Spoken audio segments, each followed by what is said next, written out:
I'm going to start a new chapter, chapter number 4, structure of atom, class 9th. In this chapter, we study about the atom and subatomic particles of atom like electron, proton, neutron, atomic mass, atomic number, isotope, isobar, and some characteristics of models of given by the some scientist. Now, the chapter number 4, atom. In the previous lecture, previous classes, in previous video, we have studied about some information about the atom. Atom जो होता है एक fundamental plot होता है. जैसे किसी मकान को हम बनाते हैं तो उसके लिए हमें क्या चाहिए? ईंट होती है, ईंट की ज़रूरत होती है, रॉक की ज़रूरत होती है, सैंड की ज़रूरत होती है. ये इसके फंडामेंटल पार्टिकल्स हैं. उसी तरह यूनिवर्स में जितने भी ऑब्जेक्ट है, चाहे वो लिविंग है चाहे नॉन लिविंग हो, सभी के लिए फंडामेंटल पार्टिकल की आवश्यकता होती है. This fundamental particle is known as the atom. हर एक चीज़ में एटम ही प्रेजेंट होता है. सबसे स्मॉलेस्ट पार्ट किसी चीज़ का जो होता है वो एटम ही होता है. और एटम फ्री स्टेट में एग्जिस्ट नहीं होता, इसलिए एटम कंबाइंड होके new atom, new molecules, new compounds, new substance का फॉर्मेशन करता है. जैसे कि अपने प्रीवियस लेक्चर में पढ़ा है, अगर सेम एटम कंबाइंड होंगे तो एलिमेंट का फॉर्मेशन होगा, और डिफरेंट एलिमेंट्स कंबाइंड होंगे तो कंपाउंड का फॉर्मेशन होगा. बट एलिमेंट में सेम टाइप ऑफ एटम होते हैं, वो भी प्योर कहलाएंगे, और कंपाउंड में डिफरेंट टाइप ऑफ एटम तो भी प्योर कहलाएंगे, because they have the definite proportion. अगर एटम, एलिमेंट या कंपाउंड इम्प्रॉपर फॉर्म में या इम्प्रॉपर रेशियो में अगर आपस में मिलेंगे तो उसे हम मिक्सचर्स कहेंगे. मिक्सचर्स आपने दो टाइप के पढ़े, होमोजीनियस और हेटेरोजीनियस. ओके. नाउ एटम के रिलेटेड कुछ कॉन्सेप्ट दिए थे डाल्टन ने कि atom is a very smallest part of substance, very tiny particle of substance. Atom cannot exist in the free state. Atom neither created nor destroyed. Change from molecules to molecules. Okay. Same elements have same type of atom. Different elements have different types of atom. Elements formed by this element and compound formed by the simplest ratio, perfect ratio, proper ratio, but improper ratio to form a mixture or compound. Okay. Now, charge particle in metal. Metal के अंदर 3 type के particles होते हैं, electron, proton, neutron. Electron जो है surrounding में move करता है, जबकि प्रोटॉन और न्यूट्रॉन न्यूक्लियस के अंदर होते हैं. किसी भी कंपाउंड में जितने ज़्यादा न्यूट्रॉन और प्रोटॉन रहेंगे उसकी स्टेबिलिटी ज़्यादा रहेगी. ओके. जब हम इलेक्ट्रॉन, प्रोटॉन और न्यूट्रॉन की बात करते हैं तो कुछ इस तरीके से हमारे सामने स्ट्रक्चर आता है. सेंटर पार्ट में न्यूक्लियस है जिसमें पॉजिटिव चार्ज जो है प्रोटॉन को रिप्रेजेंट कर रहे हैं. जो सर्कल पार्ट है वो इलेक्ट्रॉन को रिप्रेजेंट कर रहा है, जबकि चारों तरफ जो है इलेक्ट्रॉन होते हैं. अच्छा, याद रखिए बीच में प्रोटॉन होने के कारण, जैसे ये हम बात करें कि इसमें प्रोटॉन है तो ये जो प्रोटॉन है, ये जो प्लस वाला पार्ट है, ये माइनस वाले पार्ट को अपनी तरफ अट्रैक्ट करता है, जिसके कारण यहाँ पे इलेक्ट्रोस्टैटिक कंडीशन बनती है. यानी एटम के अंदर भी करंट होता है, पॉजिटिव और नेगेटिव. अगर हम बात करें इलेक्ट्रोस्टैटिक फोर्स होने के कारण, उसमें कोलॉम्बिक फोर्स भी इसको कहा जाता है. इस तरीके का मॉडल आपने देखा होगा, समझा होगा.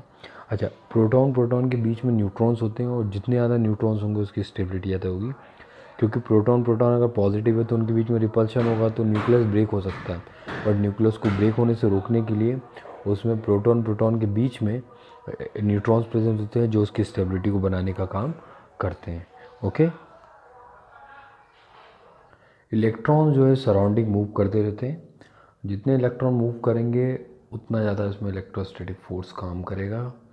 सभी इलेक्ट्रॉनों को जो कंट्रोल करने का काम करता है वो न्यूक्लियस ही करता है, क्योंकि न्यूक्लियस में पॉजिटिव और न्यूट्रॉन होते हैं जो स्टेबिलिटी को बनाए रखते हैं. अच्छा, एटम का साइज इतना छोटा होता है कि वो एटमॉस्फेयर से एनर्जी गेन करता है.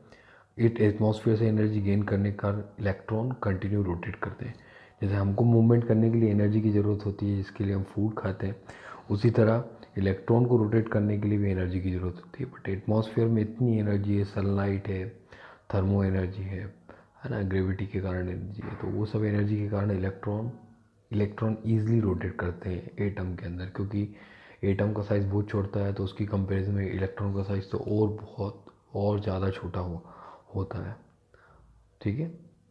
चलिए, इलेक्ट्रॉन की डिस्कवरी जे थॉमसन ने करी थी 1900 सेंचुरी के आसपास. उन्होंने बताया था कि एटम में एक नेगेटिव पार्टिकल प्रेजेंट होता है, जिसे हम इलेक्ट्रॉन कह सकते हैं। यह स्टेबल ना होके, स्टेशनरी ना होके कंटिन्यू इलेक्ट्रॉन न्यूक्लियस के चारों तरफ रोटेट करता है, जिसके कारण इलेक्ट्रॉन जो है रिएक्शन में पार्टिसिपेट करता है। जब भी इलेक्ट्रॉन एक अनस्टेबल पार्ट होता है, इसलिए इलेक्ट्रॉन एनर्जी गेन करके लोअर स्टेट से हाई स्टेट में जाता है, जिसके कारण केमिकल रिएक्शन पॉसिबल होती है। इलेक्ट्रॉन को ई नेगेटिव, प्रोटॉन को पी पॉजिटिव से रिप्रेजेंट करते हैं। इसी तरह न्यूट्रॉन को स्मॉल एन से प्रेजेंट करते हैं। नॉर्मली हम मानते हैं कि प्रोटॉन और न्यूट्रॉन का साइज़ इलेक्ट्रॉन के कंपेयर में बहुत बड़ा होता है। Discovery of electron, discovery of proton और डिस्कवरी ऑफ न्यूट्रॉन आपको बताऊंगा थोड़ी देर से। देखिए, क्वेश्चन हमारे सामने ये अराइज होता है। The big question was what's the sort of structure did the particles of atom form. Structure मैंने आपको बताया, बट फिर भी हम इसको समझते हैं। अलग अलग स्ट्रक्चर्स दिए गए हैं।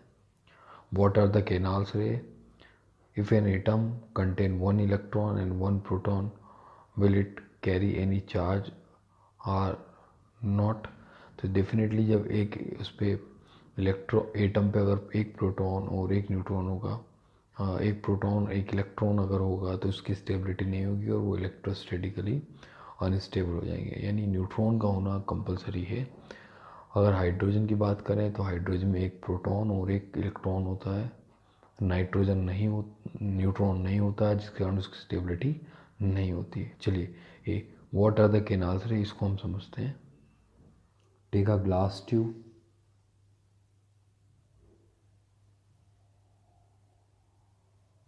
two metallic plates are stabilized both sides. One is connected to positive terminal of battery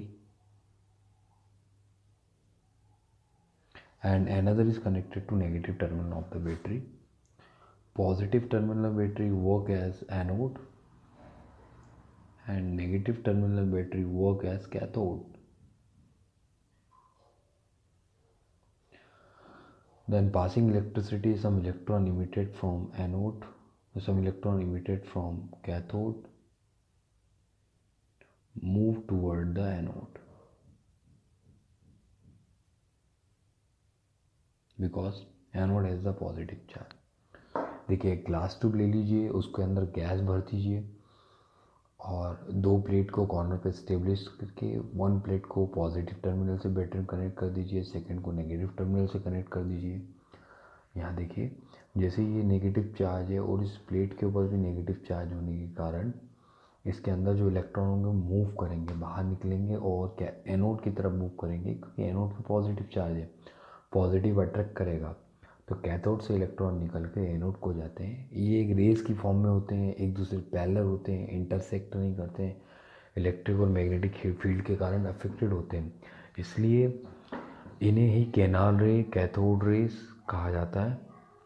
okay, these are the characteristics of cathode rays. Previously we have done the diagram. In that diagram we have studied about the discovery of electron.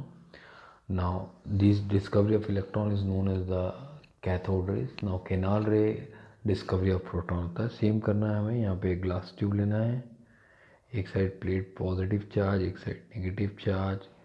इसको हम study करेंगे। इसको positive से connect करा, इसे negative से connect करा, इसे पॉजिटिव देन नेगेटिव से कनेक्ट करेंगे आप। तो जिस टाइम यहाँ पे इलेक्ट्रॉन निकलते हैं वो उसी टाइम यहाँ पे उसी समय यहाँ पे प्रोटॉन भी निकलेंगे।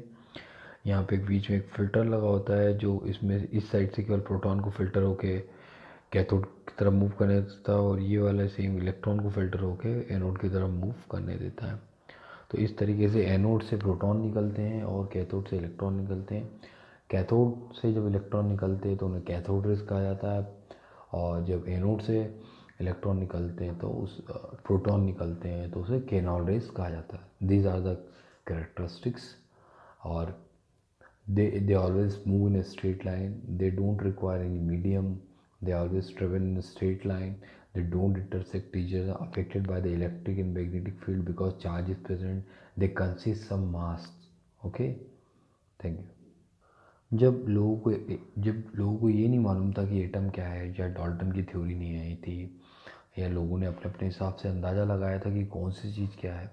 उस हिसाब से उन्होंने, कई साइंटिस्ट ने अपने एटम के स्ट्रक्चर दिए जो एक्सेप्टेबल हुए भी, कई मायने में एक्सेप्टेबल नहीं हुए, क्योंकि एटम की जो स्ट्रक्चर है वो कई मायने में इलेक्ट्रॉन, प्रोटॉन और न्यूट्रॉन के ऊपर डिपेंड करता है। इलेक्ट्रॉन प्रोटॉन के ऊपर तो कई साइंटिस्ट ने बताया, लेकिन न्यूट्रॉन के बारे में बताया जिसके कारण एटम की स्टेबिलिटी होती है। इसको बताने के लिए J Thomson, Niels Bohr, Dalton, Millikan ऐसे साइंटिस्ट आए, प्राउस्ट, महर्षि कनात, जिन्होंने अपना मॉडल देने की कोशिश करी और इस मॉडल के अकॉर्डिंग ही बताया गया कि एटम अलग अलग स्ट्रक्चर में प्रेजेंट होते हैं। See the Thomson model. Thomson का जो मॉडल था, उन्होंने केवल प्रोटॉन और इलेक्ट्रॉन के बारे में अपना कॉन्सेप्ट दिया था। उन्होंने बताया था कि Thomson propose the model of an atom to be similar that the Christmas pudding, the electron in a sphere of positive charge were like a current in a sphere. Okay, Christmas pudding. We can also think of the watermelon. The positive charge in the atom spread all over like the red edible part, the watermelon, while the electron is stored in the positively charged sphere like the seeds in this one. इन्होंने ये बताया कि atom के अंदर केवल electron और proton होते हैं। जो पॉजिटिव चार्ज होता है वो पूरे एटम में डिस्पर्स होता है। जैसे वाटरमेलन के अंदर जो रेड पार्टिकल होता है उस तरीके से पॉजिटिव चार्ज पूरी तरीके से डिस्पर्स होता है। और जबकि नेगेटिव पार्टिकल जो होते हैं, जैसे वाटरमेलन के अंदर सीड्स होते हैं ब्लैक रंग के, उसी तरीके से एटम के अंदर भी इलेक्ट्रॉन सेटल होते हैं। बट फाइनली आपको मालूम है कि एटम के अंदर प्रोटॉन और इलेक्ट्रॉन के साथ साथ न्यूट्रॉन भी होते हैं, इसलिए मॉडल फेल हो गया। फिर इसके बाद रदरफोर्ड ने अपने गोल्ड फॉइल एक्सपेरिमेंट से बताया कि नहीं ऐसा, this type of arrangement is not possible. Then in the nucleus the proton and neutron are present in outer side of nucleus. Some cells are there. In this cell the electron rotate around the nucleus with the definite energy. So this model is acceptable, but some drawbacks of the Rutherford model. See that, देखिए, जब nucleus के चारों तरफ electron rotate करते हैं तो finally वो stable होता है, तभी एटम का साइज डेफिनेट रहेगा। बट रदरफोर्ड ने बताया कि इलेक्ट्रॉन जो है रोटेट करते करते फाइनली न्यूक्लियस में जाकर गिर जाते हैं, जिसके कारण शेल ख़त्म हो जाती है। बट प्रैक्टिकली और बाद में ऑब्जर्वेशन किया गया कि ऐसा पॉसिबल नहीं है। अगर ऐसा होगा तो कोई भी according to law of conservation जो चीज़ें स्टेबल है वो सब खत्म हो जाएगी, क्योंकि एटम अगर ख़त्म हुआ तो धीरे धीरे उसका साइज़ ख़त्म होता जाएगा। Practically it is not possible. तो इस तरीके से जो है मॉडल को एक्सेप्ट नहीं किया गया। फोर्ड के मॉडल के यही थे, उन्होंने एक गोल्ड फॉइल लेकर उस पर अल्फ़ा पार्टिकल डाले थे, तो उन्होंने nucleus, outermost shell, electron, proton की पोजीशन और लोकेशन के बारे में बताने की कोशिश की थी। बस एक ही ड्रॉबैक था कि उन्होंने ये बताया कि जब भी इलेक्ट्रॉन रोटेट करेगा तो वो न्यूक्लियस में जाकर गिर जाएगा, जो कि सबसे बड़ा ड्रॉबैक था। प्रैक्टिकली पॉसिबल नहीं हुआ। आगे देखते हैं, ये एक्सपेरिमेंट है रदरफोर्ड का। देखिए, इसमें जब अल्फ़ा पार्टिकल पे पॉजिटिव चार्ज होता है, गोल्ड फॉइल यानी गोल्ड एक मेटल है, उस पर भी पॉजिटिव चार्ज है। तो देखिए, कुछ अल्फ़ा पार्टिकल सीधे स्ट्रेट लाइन में मूव कर रहे हैं, कुछ पार्टिकल बैंड हो रहे हैं, कुछ पार्टिकल वापस जा रहे हैं। इस तरीके से जो है, जब गोल्ड फॉइल के ऊपर अल्फ़ा पार्टिकल डालते हैं तो इससे उन्होंने पता लगाया कि एटम के अंदर कुछ चीज़ें, कुछ पार्टिकल्स ऐसे होते हैं जो उसके चारों तरफ मूव करते हैं और नेगेटिवली चार्ज होते हैं, जिसके कारण अल्फ़ा पार्टिकल बैंड हो जाता है। कुछ पार्टिकल स्ट्रेट लाइन में चले जाते हैं, यानी बीच में स्पेस होता है एटम के। कुछ पार्टिकल बाउंस बैक, मतलब बैक देयर मीडियम हो जाते हैं। तो हम कह सकते हैं कि यहाँ पर कोई पॉजिटिव पार्टिकल, इसलिए पार्टिकल रिफ्लेक्ट होके या रिपल होके वापस अपनी तरफ मूव करते हैं। ओके, नाउ रदरफोर्ड का ये एक्सपेरिमेंट था। ड्रॉबैक्स दिए हैं, आप इसको पढ़ेंगे जो मैंने आपको बताया। Okay, thank you.